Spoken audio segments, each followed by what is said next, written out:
let's go ahead and start. Let's put phones away. Vanessa's out sick today. I'm hopeful she'll be back for her office hours tomorrow, but we'll let you know if she's not.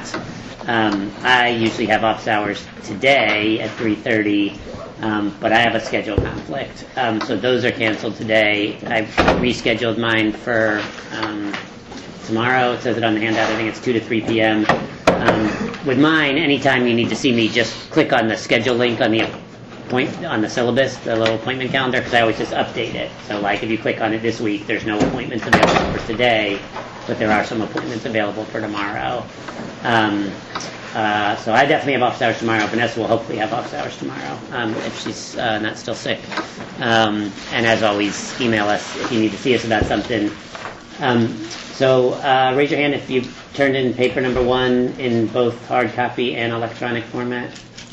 Raise your hand if you turned it in one format but not the other. All right, so get me the other format. We will not give you a grade until we have it in both formats. And sometimes we notice and we'll check in with you, but we don't really, it's not our job to double check that. It is your job to double check that. So you make sure you've gotten it to us in both formats. Yeah. Yeah, so you can always bring a hard copy to me here in class. But if you don't do that, the best place is to bring it to the political science department, which is Eggers 100, and there's a folder right on the front counter there that says PSC 325. There's several classes in the folder, but make sure you put it in the right one. PSC 325. So that's the best place to drop off. And we'll get them back as soon as we can. I always try to get stuff back within 2 weeks, if possible. It's a pretty big class, so we do what we can. We'll get them back as soon as we have them. As soon as you see a grade posted on Blackboard, that means you know the papers are ready to hand back.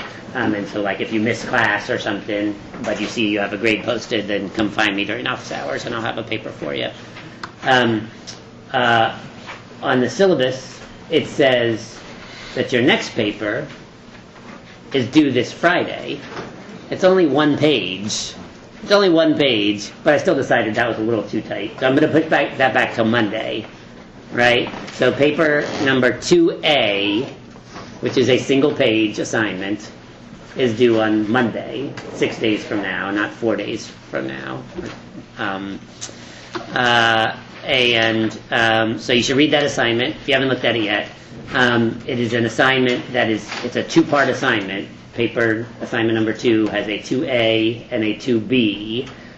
It will eventually be, due some weeks from now, a 5-page paper about constitutional development during the Warren Court era. Right, so read the prompt. It's on the syllabus. It's long and detailed because that's how I do it. But the 2A is to get started with an initial page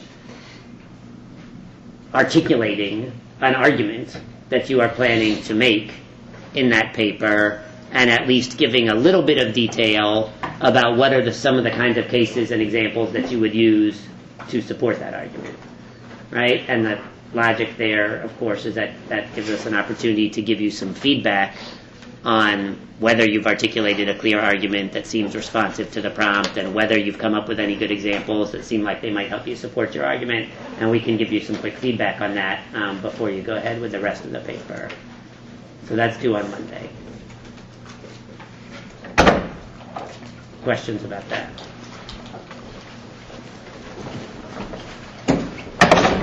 So one of the things you'll note for paper number 2 is, everything we've been talking about so far is about the Warren Court, right? So the Earl Warren, so it's conventional to name eras in constitutional history after the Chief Justice of the United States. It's not the only way to do it, but it is a conventional thing to do. And so the Warren Court era is the era when Earl Warren was Chief Justice of the United States. He joined the court in late 1953. His first notable decision was Brown versus Board of Education in May 1954. And he was on the court until 1969. So it's basically the second half of the 50s and all of the 1960s If there are some things that happened in the early 1970s that we have talked about that seem relevant to your argument, yes, you can still talk about them, right? Just don't say that Earl Warren issued the decision if he wasn't there anymore, but you can say, this trend continued into the early 1970s with the following decisions. That's fine. So our main focus so far has been the Warren era, and so we've talked about a couple key issues. We've talked mostly so far about civil rights and freedom of speech, right? And so those are certainly big things that were happening during this era. We're going to talk today about religious freedom, but if you look ahead in the syllabus over the next few weeks, there's several additional issues, additional constitutional conflicts that occurred during this period that we're going to cover. And so for the paper, like if you're really interested in writing about the rights of criminal defendants, that's another big thing that was going on then. We haven't talked about that yet, but it is still relevant for the paper. So you would have to jump ahead in the syllabus and start looking at some of that material to start thinking about whether those cases fit into your argument, right? So take a look at all of the syllabus up through the current section that we're in. The course schedule is divided with Roman numerals into a couple sections. Okay, so paper 2A is now due Monday of next week. Push that back a couple of days. And come see us if you have questions about that. Questions at the moment? What is that? Is that coming from that class?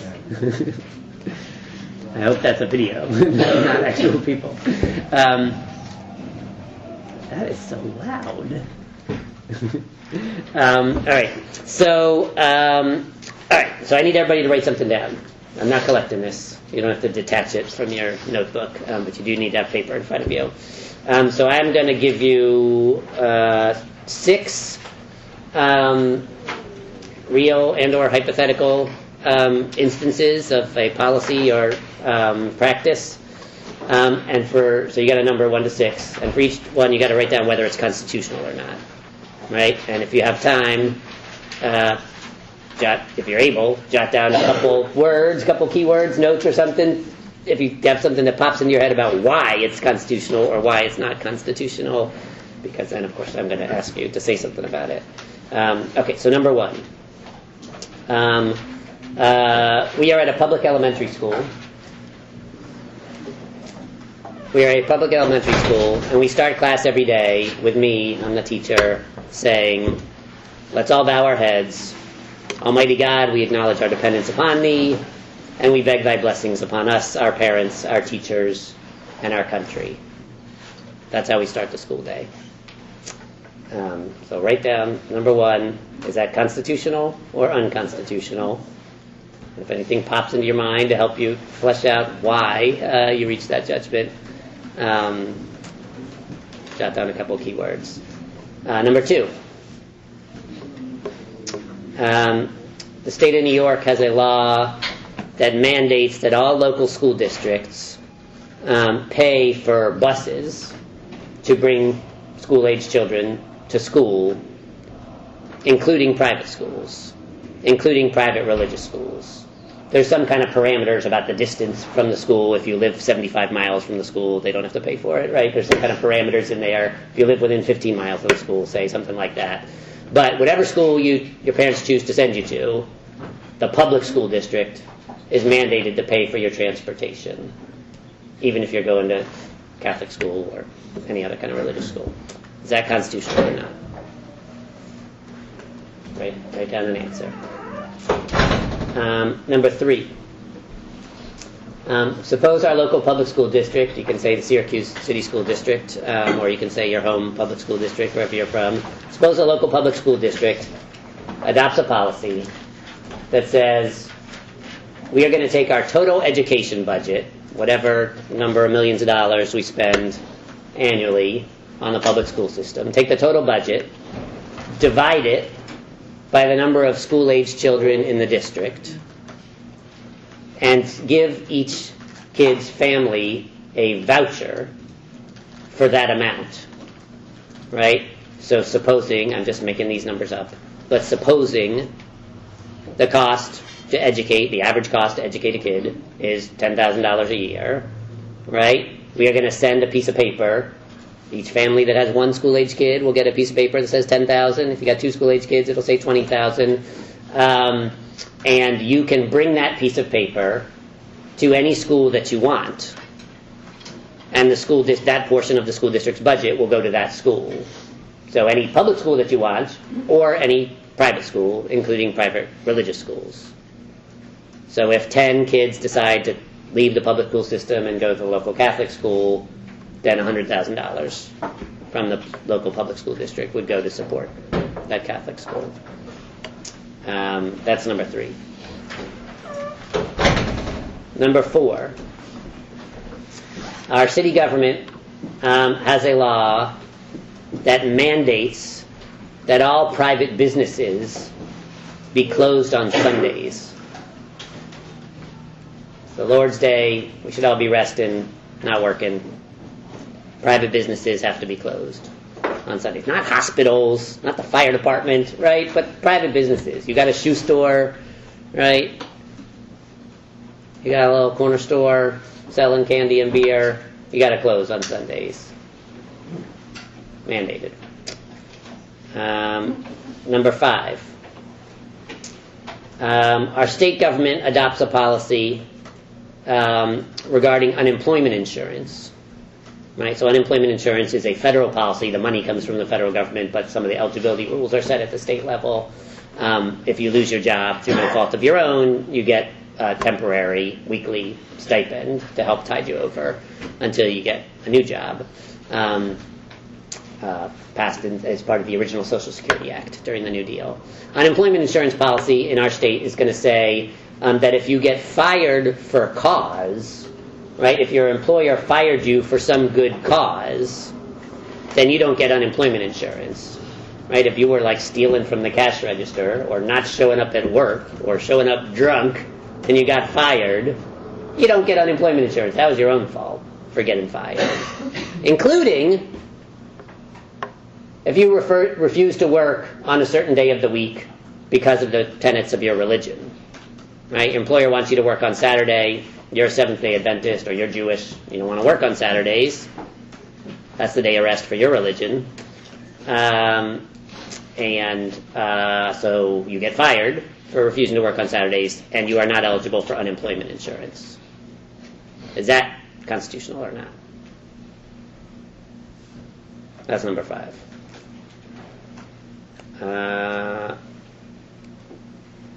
Number 6.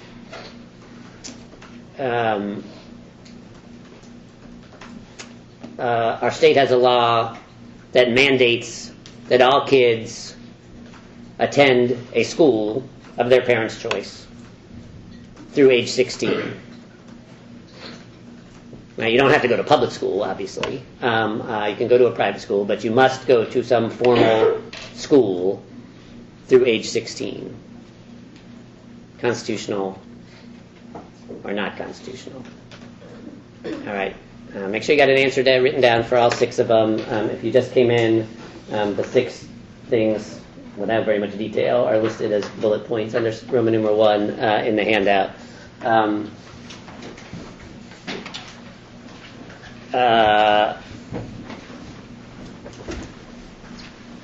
Raise your hand if you have answers down written for all 6.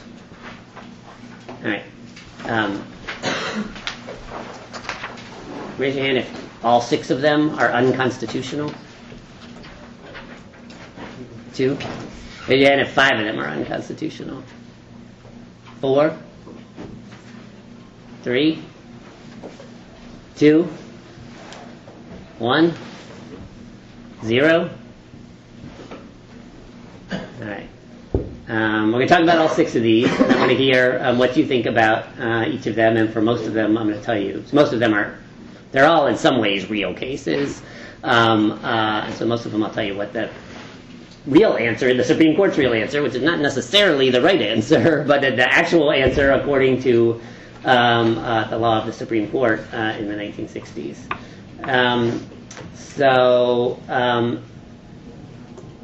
Start with the constitutional text for a second. So we're talking about the First Amendment, right? The first words of which say, Congress shall make no law respecting an establishment of religion or abridging the free exercise thereof. Right? So that's 2 different clauses. about religion. Congress may not make any laws restricting the free exercise of religion, and Congress can also not make any laws respecting an establishment of religion. We're going to talk about both of those. A couple quick recap items from Con Law 1.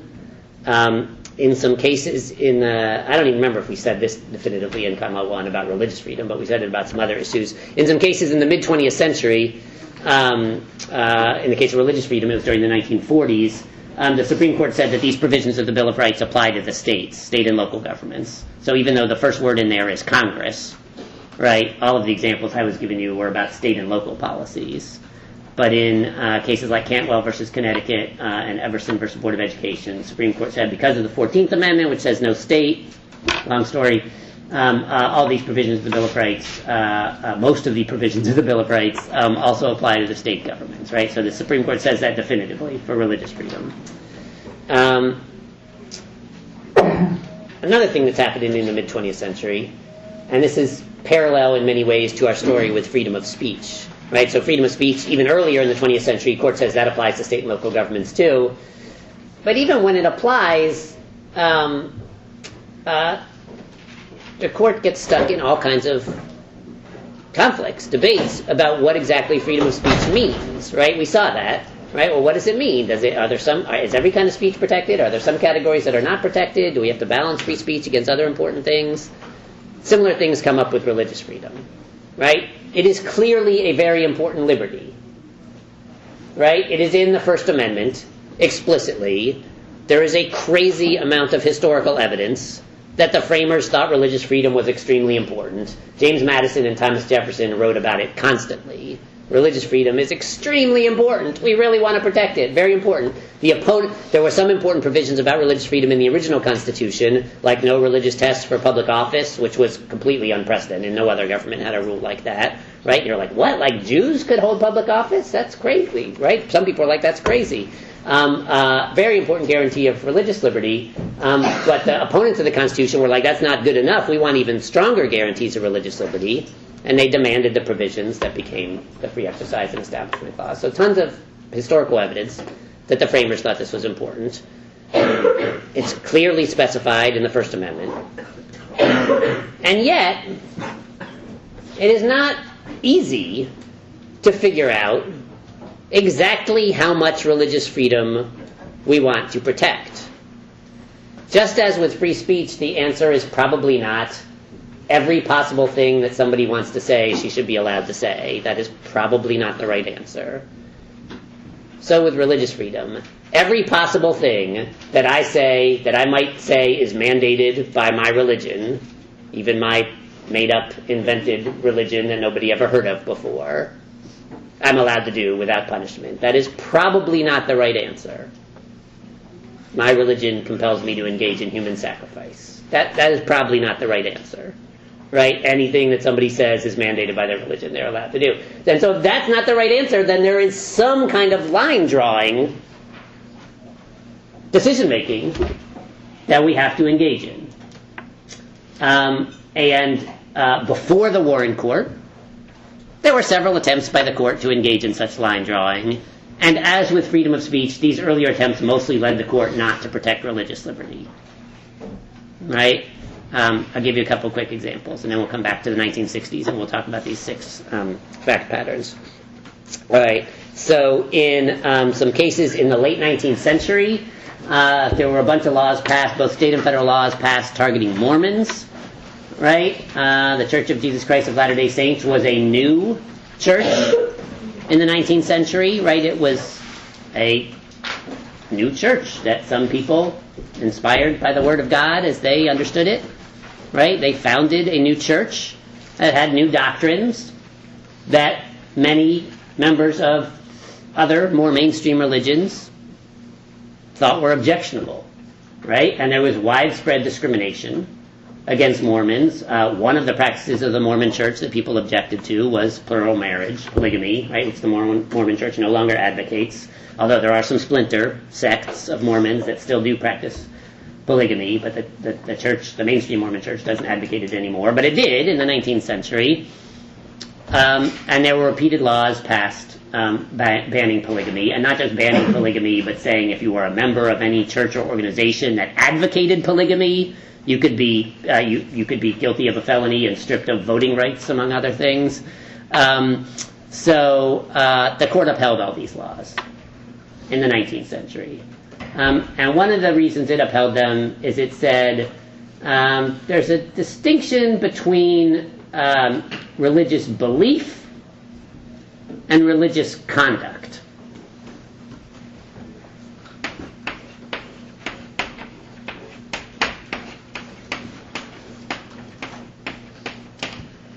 You got the right to believe anything you want, right? Freedom of conscience is a phrase that's sometimes used, although that's not actually in our Constitution, but is a phrase that's sometimes used. You got the right to believe anything you want, and the government shouldn't punish you for whatever beliefs you have. But of course, if you're engaged in actions that have some impact on other people or on society, of course the government's allowed to regulate those actions. This is what the First Amendment means, the court said in the Mormon cases. You can believe in plural marriage all that you want. You can believe that that is what is mandated by God, and the government can't punish you for that. But if you act on it, if you marry more than one person at the same time, the government can punish you for that. Is that a good answer to the problem of how to figure out the scope of religious liberty under the Constitution? I see some tentative head shaking. No. Yeah. There's a lot of harmless conduct. In fact, harmless conduct that some people take as threatening and could possibly ban. Like what? I think that, if a religion has prayer patterns, for instance, that go against, what an employer wants in their office, or just, what society expects people to do, that could definitely cause commotions. My religion tells me to pray 5 times a day in public, right? Vocally, as a community, in our neighborhood, broadcasting the prayers over a loudspeaker, and the local city council doesn't like it because somebody complained, and they regulate it. What else? If you make somebody pray to something that they don't believe in, like at the start of class, you say, let us bow our heads and pray, and then you make people do that, that's probably, it's definitely a no-go. So that's a good example of an issue. So our first example was an issue of a regulation of conduct that seems to be an infringement on somebody's religious liberty. This example is, I think, something that makes it hard to decide. Like I can't make you believe in God, but if I compel all of my students to say out loud, right, that they believe in God, when some of them in fact don't, right, I didn't really change their belief. I don't know what's inside their head. I didn't punish them for their beliefs, but I am punishing them for refusing to vocalize my belief. It's kind of on the border between belief and conduct there, right? What you can't be punished just for your beliefs, but could you be punished for refusing to say something out loud that you don't believe in? Is that conduct or is that belief? That's hard to say, right? Yeah. Are conduct and belief even separable? Yeah. There is no religion that does not have conduct that goes with belief. Every religion involves both of these. That is for sure the case, right? Whatever religion you are a member of, there is some things that you are supposed to believe, and there are some things that you are supposed to do, right? Wear certain garments, wear your hair a certain way, cover your hair, pray a certain way at a certain time or a certain frequency, right? Eat or drink certain things, or don't eat or drink certain things, right? That's all conduct. And I'm pretty sure that government restrictions on that conduct would be significant violations of some people's religious freedom, right? Right? The court says, oh yeah, freedom of religion is important, but it only means you have the right to believe whatever you want. The government can regulate your conduct. That does not sound like a very good protection of religious freedom. And it also does not really sound consistent with the words of the First Amendment, which guarantee free exercise of religion. I'm pretty sure that the word exercise, even in the 18th century when they wrote it, did not just mean belief, right? That is not the way you would write it. If you meant that the government can't punish you for believing things, but they can regulate your religious conduct, why would you use the word exercise to say that? Exercise clearly connotes some kind of actions, right? This is how I practice my religion, and the government can't punish me for that. So the court tried this and abandoned it, right? Over time, the court became convinced that this distinction was not adequately protective of religious freedom. But again, we still got to come up with something, because we don't want to say any possible thing that somebody says is mandated by his religion, he's allowed to do it with no punishment from the government. That is not the answer we want to wind up at, right? And so we're trying to line draw. So the judges come up with another idea.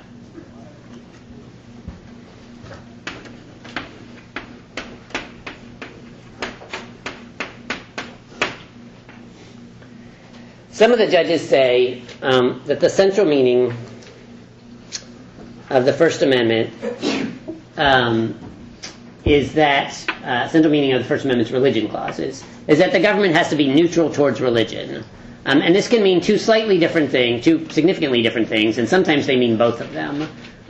One is neutral between religion and non-religion, and one is neutral among different religions.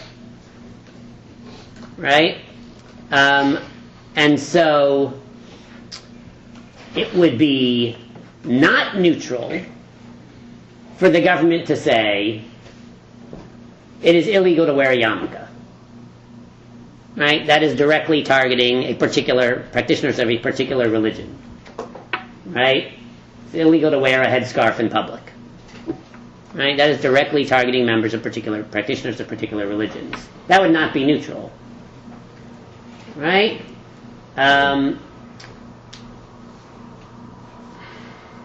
What about a law that said it is illegal for prisoners to have any significant facial hair because it's a security issue? You can hide contraband in a beard. Right? And what if we had plenty of evidence that that policy had really been enacted for security concerns and not enacted to target any particular religion? That's an important question, right? They might say it's for security concerns, but really they're targeting Sikhs or somebody, right? So those are two different questions, right? One question is a law that directly, on its face, intentionally targets practitioners of a certain religion. We got too many Muslims moving into town. We don't like it. It's illegal to wear a headscarf in public. Right? The other policy is something that was not enacted, hypothetically, because of religion. It is not designed, it wasn't intended as a restriction on somebody's religion. But it happens to restrict somebody's religion, right? This is a security policy in our prison, but if your religion mandates that you wear a long beard, then this is clearly infringing. From the perspective of the religious practitioner, the two policies are the same, right? But some justices started to say, over the course of the 20th century, that's an important distinction. We really don't want, like the majority, singling out and targeting certain minority religions, but like neutral, general laws that apply to everybody for some legitimate reason that doesn't have anything to do with religion. If that law just happens to interfere with your religion, that's okay, some justices said. How's this one sound?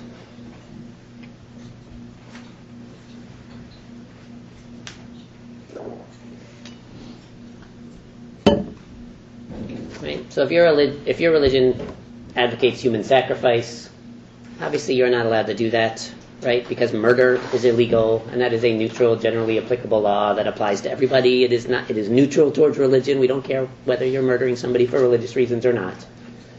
Right? That is illegal.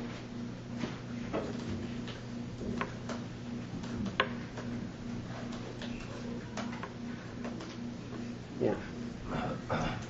It's legal as long as the law itself is the least restrictive means of furthering the government's interest. Why is that important? Because, well, it's an important distinction. You need to basically specify the degree to which they can go Why? to protect religious liberty. Okay, so this is the start of an argument that this principle by itself does not provide enough protection of religious liberty. Right? This principle by itself would sometimes still allow some infringements on religious liberty that we don't really need to allow. Right? We do not want to have religious exceptions to the murder laws. We really don't want that. But there are other neutral, generally applicable laws that burden practitioners of certain religions. And if that restriction wasn't necessary, if there was some narrower way in which we could have achieved the objectives of that law without infringing on somebody's religious freedom, that would seem better. Sometimes it necessitates like change to the law, like in the Yoder case where they said basically we can't make Amish kids go to high school because once they hit 8th grade, they just changed the law from 16 to through 8th grade. Yep. So some of the fact patterns that I gave you at the beginning are relevant to this question. Our compulsory schooling law does not on its face have anything to do with religion. We enacted it because we want all kids to be educated in our society. It's got nothing to do with religion. Right? It says you got to go to school until you're 16.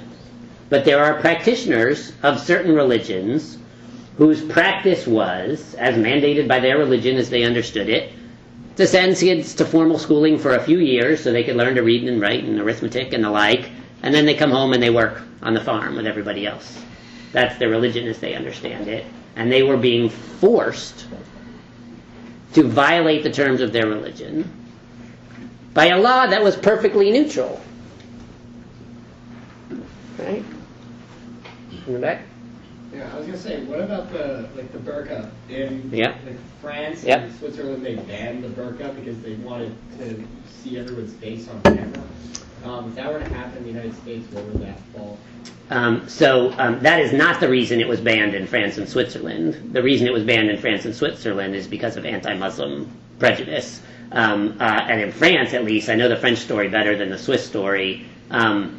They didn't even really attempt to justify it on security grounds, right? They said, we believe there's a strong historical tradition of secularism in France. Even though France is historically a Catholic country, there's a really strict separation of church and state.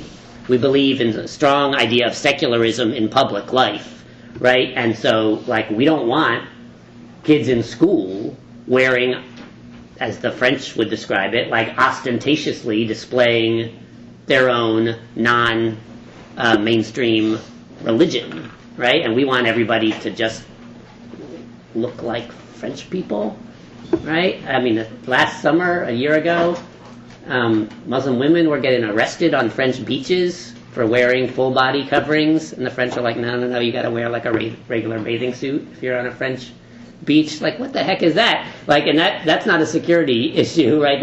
It's hostility, right? And so the usual story that's told is that the U.S.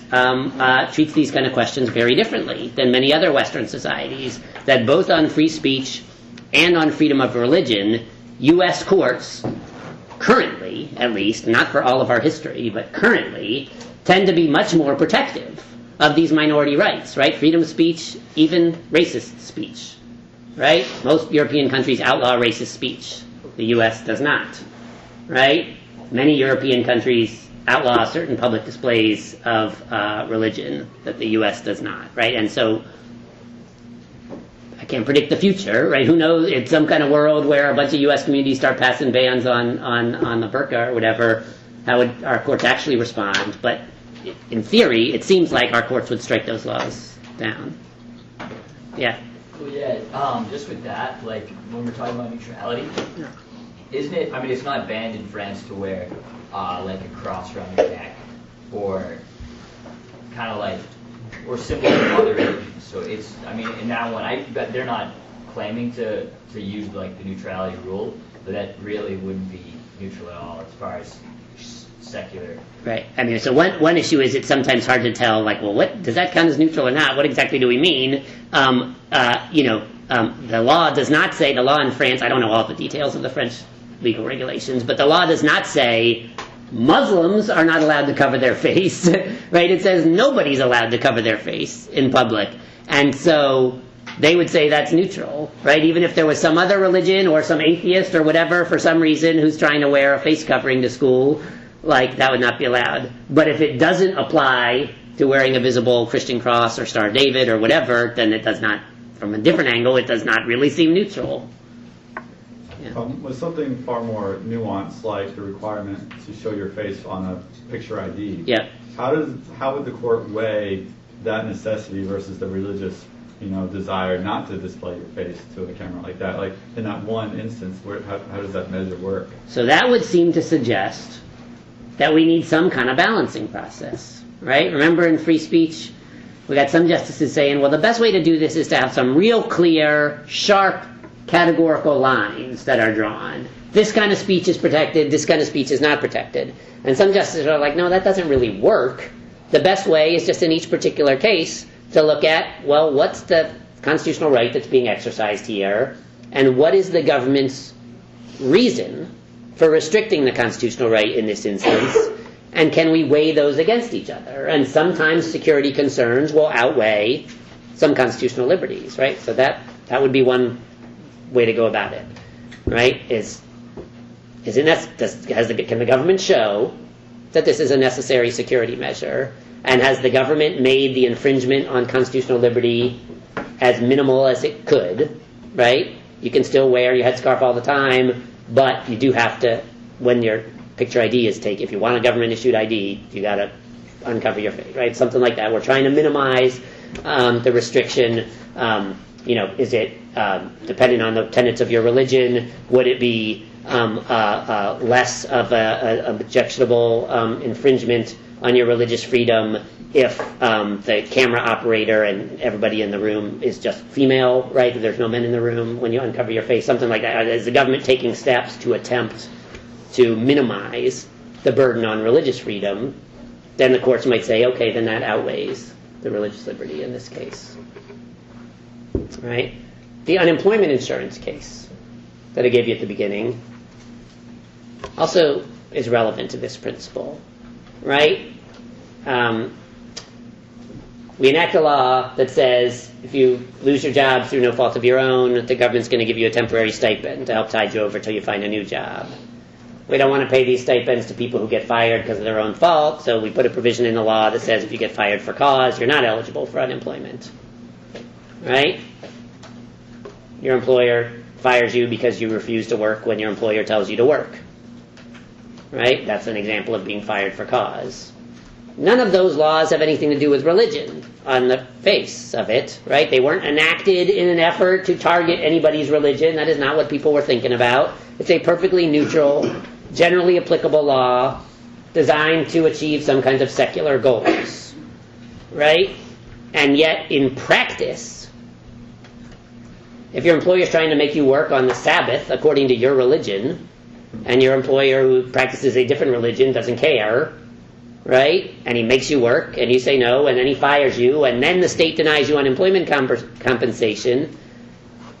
If we say that all that the First Amendment religion clauses require is neutrality, then the government is being perfectly neutral. You got fired for showing up drunk at work. You got fired for not working on the Sabbath, right? But nobody's discriminating against religion, right? You got fired because you don't show up at work just because you don't show up at work. Right? You got fired, you don't show up at work because it's your religious Sabbath. It's neutral. It's perfectly neutral. Right? If the government passed a law that said Jews are not eligible for unemployment compensation, that would not be neutral. Right? The courts would obviously strike that down. Right? Or if there was evidence that the government, even though this policy looks neutral, but the government really just passed it in an effort to target Jews, we would strike that down if we had the evidence. But there is no such evidence in this case. It is a perfectly neutral law that has nothing to do with religion. If neutrality is all that's required, then that policy is constitutional. If neutrality by itself is not adequate as a principle to fully live up to what the First Amendment requires, then maybe that policy is not constitutional. This is basically what the court is saying in the 19th century and the early part of the 20th century, and the court abandons it. Over the course of the 20th century, the court experiments a lot with this principle, and it still references this principle a lot. The principle of neutrality is still important.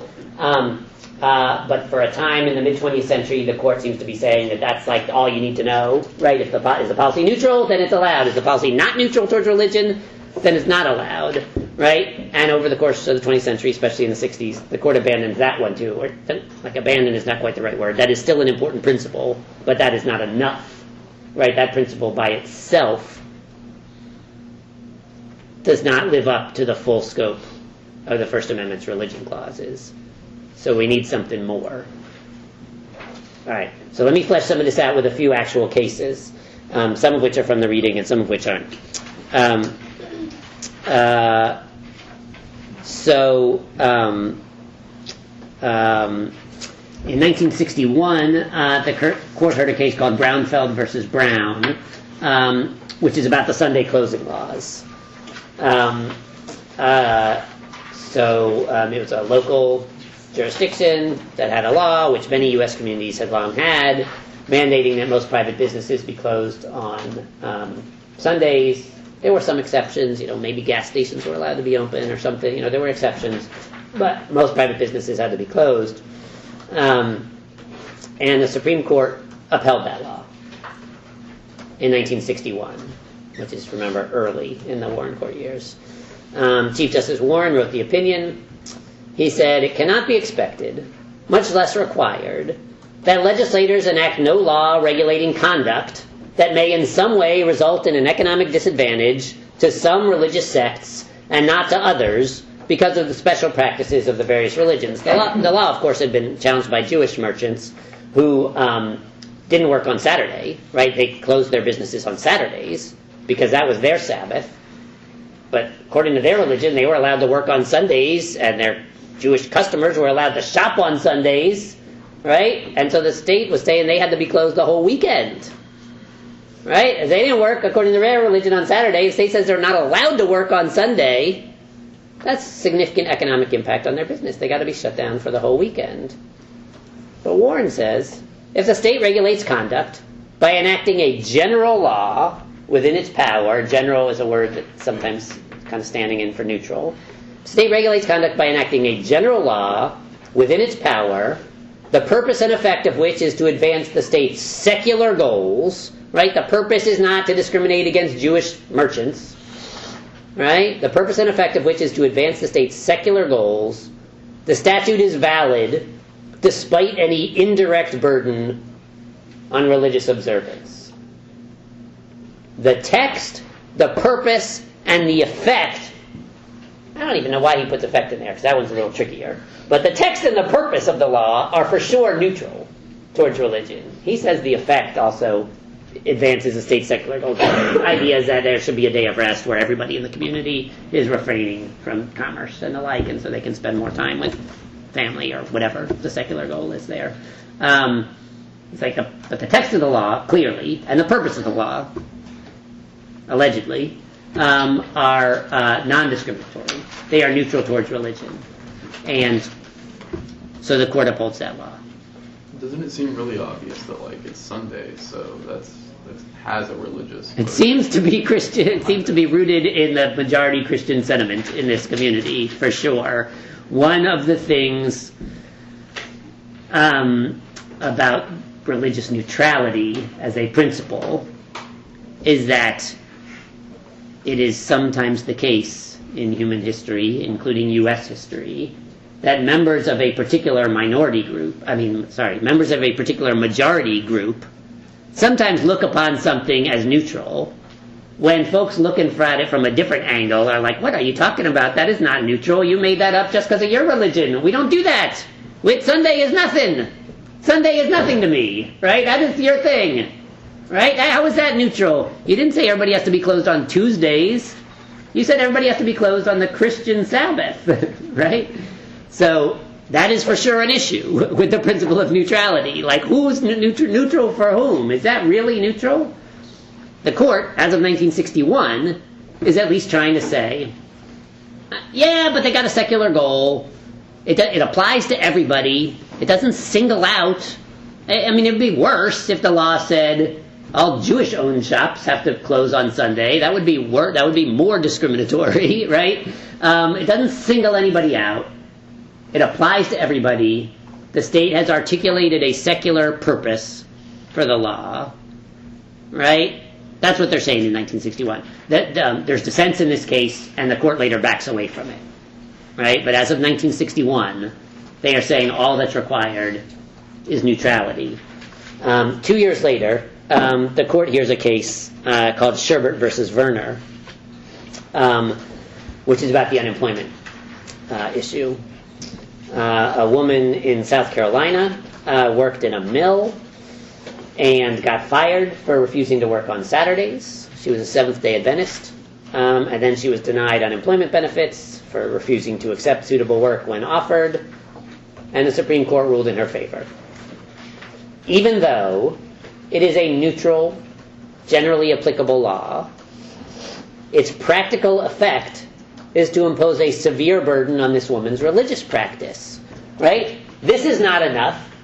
She's still allowed to believe whatever she wants, but it imposes a severe burden on her religious practice. And this is not enough either. The law is perfectly neutral. Nobody passed this law because they were attempting to discriminate against somebody's religion. Right? We passed this law to make sure people aren't abusing the unemployment insurance system. Right? Insurance is going to help tide you over when you cannot find a job. Not when you got fired from your job because of your own fault. Right? That's neutral. It's got nothing to do with religion. But it is still unconstitutional, the Supreme Court says. Because the Constitution requires more than this. More than this. That neutrality is still an important principle. We don't want government singling out and targeting practitioners of particular religions. That's still important, but that is not enough. That is not all that is required. In practical terms, Justice Brennan said, the government has essentially imposed a fine on this woman for going to church on Saturdays. Right? That's not what the government was intending to do. That's not what the policy says. But in terms of practical effect, that's what's happening for her. Justice Harlan dissented in this case. And he said, my colleagues are essentially saying that if the state chooses to condition unemployment compensation on the applicant's availability for work, it is constitutionally compelled to carve out an exception for those whose unavailability is due to their religious convictions. This is in dissent. Justice Harlan is complaining that my colleagues are saying that if the state chooses to condition unemployment compensation on the applicant's availability for work, it is constitutionally compelled to carve out an exception for those whose unavailability is due to their religious convictions. Justice Brennan is like, yes, that is what we are saying, right? The state is constitutionally compelled to carve out an exception. Harlan's like, that seems like it's going too far. Brennan's like, no, that is what is required. If a neutral, generally applicable law severely burdens somebody's religious practice, that doesn't mean the state cannot have that law. We're not going to require the state to get rid of unemployment insurance. That doesn't make any sense, right? They can still have the law, but they have to carve out an exception. If the operation of that neutral, generally applicable law severely burdens your religious practice, and if the law would still work, right, with an exception for religious practitioners carved out in this situation, the state obviously should carve out the exception, right? If you get fired for refusing to go to work, okay, you don't get unemployment insurance. But if you get fired for refusing to work on your Sabbath, you still get unemployment insurance, right? No private employer has to hire you, right? If the mill only opens on Saturday, they need workers who can work on Saturday, right? They don't have to hire you. But you can't be denied a benefit by the state because you're practicing your religion. This is an expansion of the scope of religious freedom in the 1960s. The court is saying basically the opposite in Sherbert versus Werner from what it said in Braunfeld versus Brown. Right? Braunfeld versus Brown, they're like, nope, it's neutral, generally applicable law. They didn't pass it because they were trying to single out Jewish shop owners.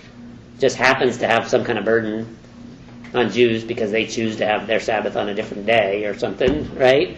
That's okay, right? 2 years later, they say the opposite, right? Brennan had a dissenting opinion in the Sunday closing case, and then he wrote the majority opinion in the unemployment case. Same basic issue comes back to the court in the Amish case about compulsory schooling. That one's Wisconsin versus Yoder, which is 1972, which is, yes, technically after the Warren Court is over, but basically same trend is still continuing. Nobody passed Wisconsin's compulsory schooling law because they were trying to single out members of certain minority religions. It's a perfectly neutral, generally applicable law. But its effect in practice is to impinge upon the religious exercise of the Amish community in Wisconsin. And the court says there is no reason why the state can't carve out an exemption. Yes, most people have to go to school till they're 16. But if your religion mandates something different, you are exempt from the law. Right? And the First Amendment requires that exemption.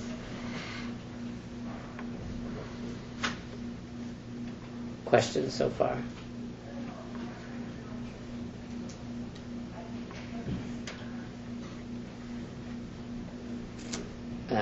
So on the how many for the Sunday closing and the compulsory schooling and the unemployment insurance? How many of you said those three were all unconstitutional? So that's the court agrees. The court, as of the late 60s and early 70s, agrees with you. The court earlier did not agree with you, and the court later changes its mind to some extent on this principle. And we'll look at an example. There's a famous case from 1990, another unemployment insurance case, involving somebody who gets fired from his job as a drug counselor because of a positive drug test. But the positive drug test was for the sacramental ingestion of peyote in a religious ceremony. It's a hallucinogenic drug used in some Native American religious ceremonies. He got denied unemployment compensation, and he lost. It's basically the same case as Sherbert versus Werner, and he lost, right? Because the court went in a different direction. We'll come to that case later. All right. During this, For the Wisconsin versus Yoder case, when Justice Douglas partially dissented, advocating for the kids' right to decide, how does that come with? Is that just irrelevant? Do the kids have a right? So Justice Douglas, the short answer is yes, it's irrelevant, right? So he's talking about like a different issue that the rest of the justices aren't even really looking at. So Justice Douglas is like, what about the rights of the kids? Their parents say they're supposed to stop going to school at age 12 or whatever it was and just work on the farm. What if that's not good for the kids? What if to live and thrive in the late 20th century United States, it is important to have more years of formal education? And what if some of those kids themselves would have chosen, either at the time or later, would have chosen to have those more years? Do their rights play any role in this at all? The rest of the justices just basically ignore that. The way the issue is framed as it comes to the court is it is the religious freedom rights of the Amish parents to obviously have the authority to direct the upbringing of their school-age kids. It is the religious freedom rights of the parents versus the authority of the state to mandate compulsory education. So that's an interesting question, which complicates the weighing there, but the other justices just ignore it. Justice Douglas was not unusual for doing stuff like that. In the draft card burning case, the U.S. versus O'Brien we talked about before, Justice Douglas was like, yeah, they can't arrest this guy for burning his draft card. The draft is unconstitutional, Justice Douglas said, which was not the issue in the case. The issue in the case was whether you could be arrested for burning your draft card at an anti-war protest. And he's like, no, because the whole draft is unconstitutional. The rest of the justices ignored that. So Douglas did that sometimes. Okay, so back to the text of the First Amendment. Congress shall make no law abridging the free exercise of religion, but it also says Congress shall make no law respecting an establishment of religion. There's important developments going on during the same period about that one, too. The easiest way...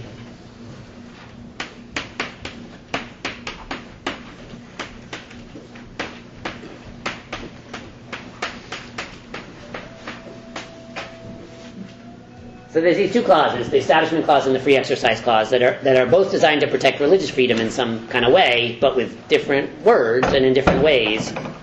The easiest way to understand the distinction between the two clauses, although it does get more complicated than this in practice, but as an initial effort, this clause prohibits the government from punishing religion, punishing you for your religion, right? Preventing you, right? If you open your business on that day, we are going to fine you, right? If you wear those kind of garments in public, we are going to arrest you, right? Preventing the government from imposing negative sanctions against religion. The goal of this is kind of the opposite. The goal of this is to prevent the government from supporting religion.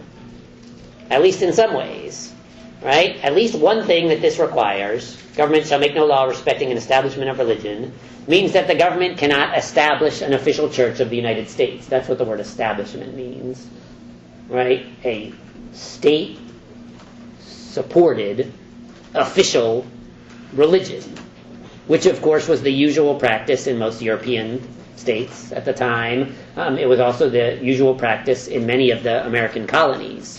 Right? Many of the colonies and then states had an official state church. Right? And the First Amendment says the national government is not going to have an official state church. Congress shall make no law respecting an establishment of religion. That part doesn't really come up anymore. Our national government does not try to establish an official church of the United States, and so that part doesn't come up. But meanwhile, the government does all kinds of other things that indicate some level of governmental support for certain religions. Right? If the government is sending money, taxpayer dollars, to a church, even if we don't call that church the official state church, that is kind of like an establishment.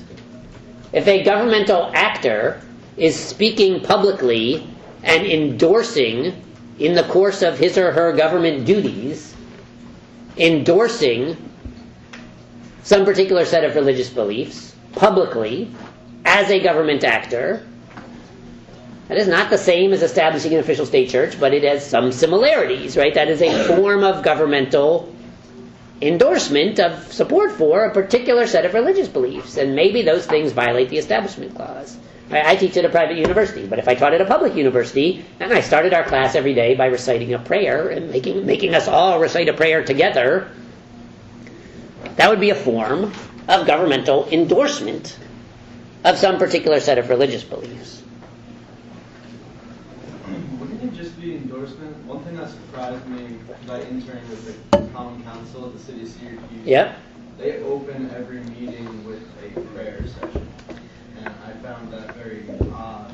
The Congress of the United States has a chaplain on the payroll. The U.S. military has lots of religious figures on the payroll. The Supreme Court of the United States opens its public sessions with a guy yelling, "God save the United States and this honorable Supreme Court." What the heck is that? Our money obviously says, "In God we trust."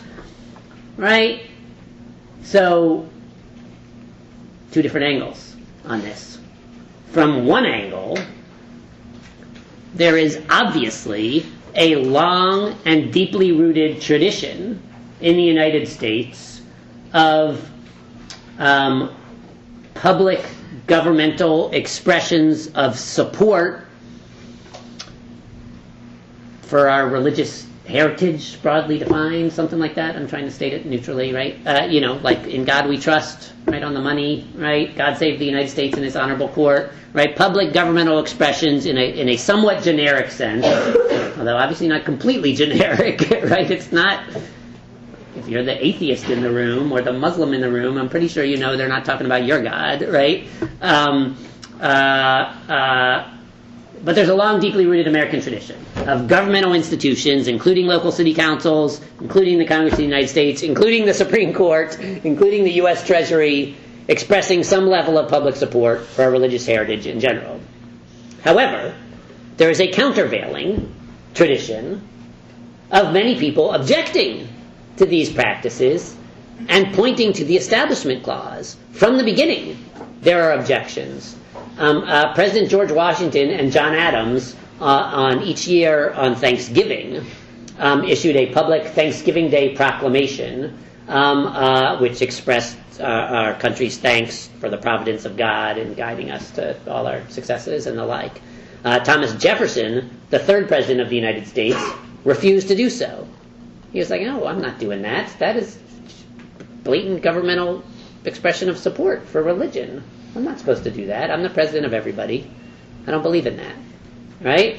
And so from the beginning, there are disputes about what kind of public expressions of support for government are allowed. Many of these disputes have come to the Supreme Court. Up until the mid-20th century, the Supreme Court basically never did anything about any of them. Starting in the mid-20th century, the court sometimes started to try to draw some lines.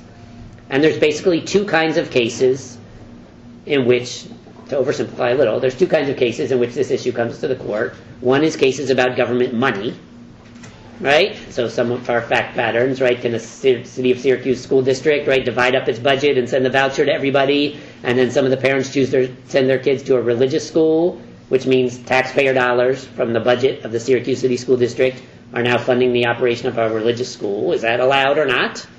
So one set of cases is about money, and the other set of cases is like the first one I gave you. I start our school day every day with a Christian prayer. That's not about money, that's about public endorsement, right?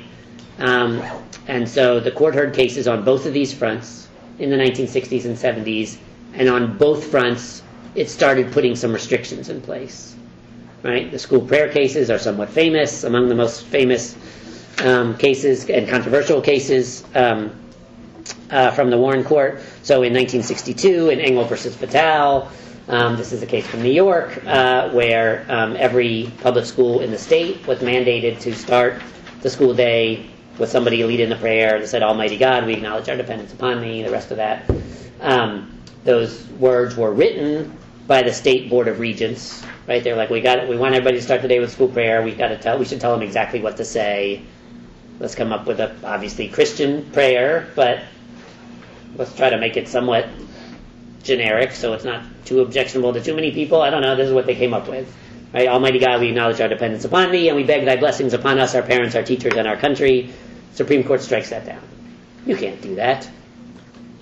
Right? The teacher leading the school kids in a Christian prayer in a nation as religiously diverse as ours. Right? In New York, of all places. Right? There are lots of Jews and Muslims and Buddhists and atheists in New York City public schools for whom that prayer has nothing to do with their religious beliefs. And they are being compelled to recite it out loud by a governmental employee in a government institution where they are required to be. Right? You're required to go to school, right? Justice Black strikes it down. Justice Black writes the majority opinion. Court strikes it down. The vote is 6-1. There were a couple of justices who were recused in the case, or maybe there was a vacancy on the court at the time. Vote 6-1. Justice Black There's a quote from his opinion on the handout. Constitutional prohibition against laws respecting an establishment of religion must at the least mean that it is no part of the business of government to compose official prayers for any group of the American people to recite as part of a religious program carried on by government. That crosses the line, the Supreme Court says. This is about the separation of church and state. Right? Thomas Jefferson, again, his famous phrase was, there should be a wall of separation between church and state. Court strikes it down. Justice Stewart was the only justice who dissented. If you read his dissent, he's like, what? It's the Establishment Clause. It doesn't say wall of separation. It says there shall be no establishment of religion. The state of New York has not established an official religion. I don't see how they've done that. There's no official state church of New York. They have not established an official religion. And he also went on to mention the congressional chaplain and the court crier saying, God save the United States in this honorable court and all that. He's like, what, are we going to strike those guys down next? Nobody's establishing an official religion here. New York hasn't done anything wrong. But the court strikes it down, and then they build on that case. So that's the first one. But then, as is common with the Supreme Court, right, just like Baker versus Carr was the first case where they said reapportionment is an issue for the courts to decide, and then there's Reynolds versus Sims and Gray versus Sanders and all the subsequent cases where they've got to step in and sort of flesh out the principle. Here's what it requires in these kind of elections, and here's what it requires in these kind of elections. They do the same thing in these cases. So the first case, Justice Black emphasized that it seems constitutionally dubious to have governmental employees drafting prayers that governmental employees are then leading people in. That's like too much government support for religion. And so some school districts responded to this decision by saying, all right, we're not going to have any government employees drafting the prayers.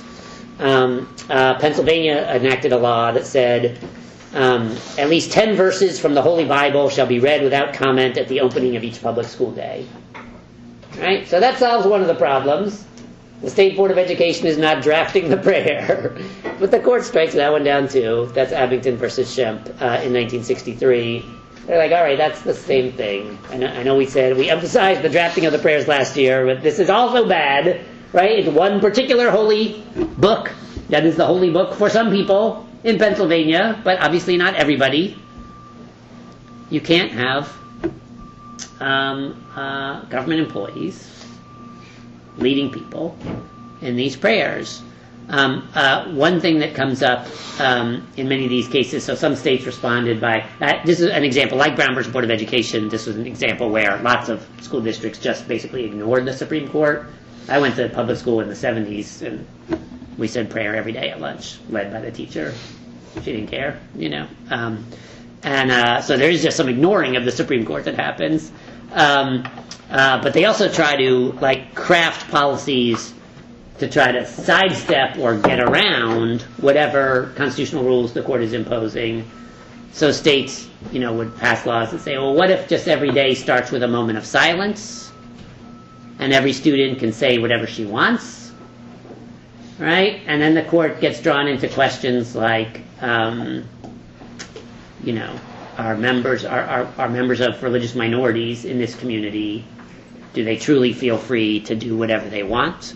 Or is there some significant amount of subtle coercion going on that still, if you walked into that classroom at the beginning of the day, you would see every single kid saying the same prayer out loud, even the Jewish and atheist kids, because they felt like that's what they were required to do. There are cases that come up where they say, okay, yeah, courts say we can't start every school day with this, but on special occasions, like at high school graduation or at Friday night football games, can we start there with a prayer there? The Supreme Court mostly says no, can't do it there either. Right? It's a public school, staffed by public employees, funded with public dollars, right? Educating a diverse community. We don't want the government endorsing one particular set of religious beliefs in the public school. Second area in which these same kind of questions come up is about governmental funding, right? And the court tries to draw some lines here too. And the best example of this from this period is Lemon versus Kurtzman from 1971. This case is famous, not famous for regular people, but famous for lawyers and judges. They still talk about the Lemon test, right, that comes out of this case. All right, here we got a question of government funding for religious schools. How are we going to decide that? Here's the three-part test we're going to look at. And they call it the Lemon test, and they still use it sometimes. So here's what they say. So there's a Pennsylvania law that says we will provide some state support, taxpayer dollar support, for private schools by way of reimbursement of certain costs for teachers' salaries, textbooks, instructional materials in certain subjects, including private religious schools. Any private school is eligible. The state money can't be used for religious instruction, right? So it can't be used to reimburse the cost of the Bible study teacher, right? It's for the math classes, right? You're buying math textbooks. You're going to update your math textbooks. The state will help subsidize the cost of that. The logic being this is good for the community as a whole, right? Lots of kids in the state go to private school, and if their educations are improved, right? If they get newer and better math textbooks and they're newer and better paid math teachers, right? That's good for the state as a whole, right? The state's obviously paying for math instruction in the public schools, but if we help subsidize its instruction in the private schools too, we got more people who know their arithmetic throughout the state, and that's a positive benefit to the state. Supreme Court struck this law down. Right? Direct provision of government funds to a religious school that, as part of its daily practice, engages in religious indoctrination, I guess that's kind of a negative word, religious proselytizing, right? I mean, religious schools, typically, part of the day is devoted to teaching all the students in the school the tenets of that particular religion. That is part of what they're doing. And even if the government money isn't paying for the Bible teacher, it's paying for the math teacher, that obviously frees up additional resources in the school. It's all one budget in the school, right? It frees up additional resources that they can use for religious instruction.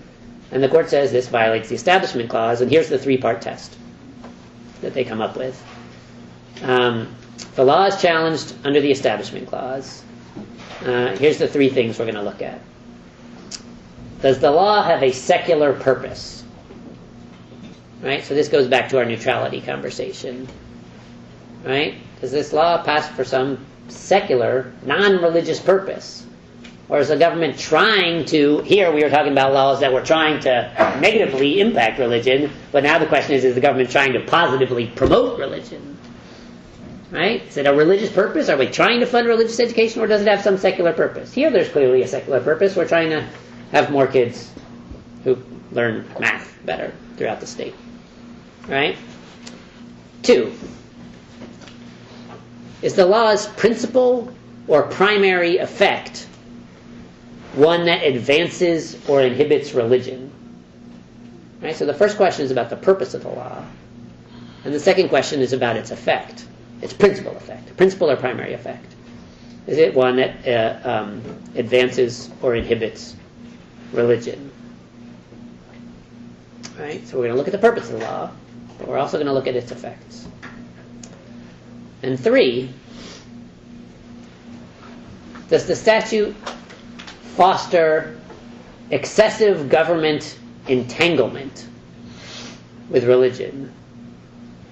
This one is sometimes slightly more confusing than the first two. What does that mean? Does the law foster excessive government entanglement with religion? The gist of what the court was concerned with here is that if the operation of this law forces government to constantly interact with religious institutions in such a way that the government is being sucked into being involved in religious decisions, right?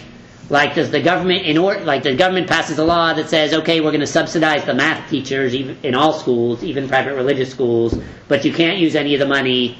You can't use any of the money to try to shift some of the money from the budget to go pay for more Bible teachers, and then the government's got to come in and audit the books of all these religious schools and get up in their business about, oh, is this money, how much are you really spending on the religious education or not? The government officials are like making decisions about how much money is being spent on religious education. Or think of an example like some governmental funding is going to go to religious schools, but the government says, well, obviously we want to make sure that no governmental funding is being used to in like a hostile or discriminatory way, right? We don't want you using governmental dollars to like denounce practitioners of other religions.